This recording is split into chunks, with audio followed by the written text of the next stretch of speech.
Hari ini, Bareskrim Mabes Polri memeriksa 2 terpidana lainnya di Lapas Jelekong, Kabupaten Bandung.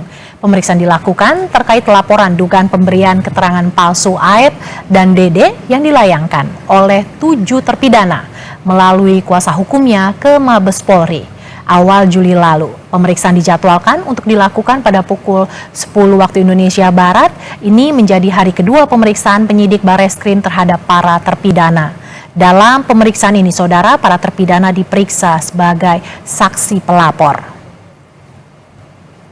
Kemarin, 4 orang terpidana kasus pembunuhan Vina dan Eki menjalani pemeriksaan selama hampir 10 jam. Para terpidana dimintai keterangan oleh penyidik Bareskrim seputar keberadaan mereka saat dari tanggal 27 hingga 31 Agustus 2016 silam.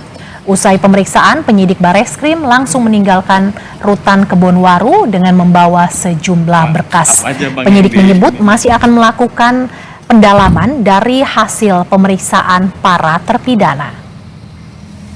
Ada penyinggungan ke Rudiana atau RT Pasir sendiri, Bang? Belum sampai ke sana ya, tadi hanya ditanya kegiatan mereka selama 27, 28, 29 sampai dengan tanggal 31. Ada di mana saja dan berbuat apa gitu. Kemudian apa buktinya dan lain sebagainya lah, itu yang ditanyakan.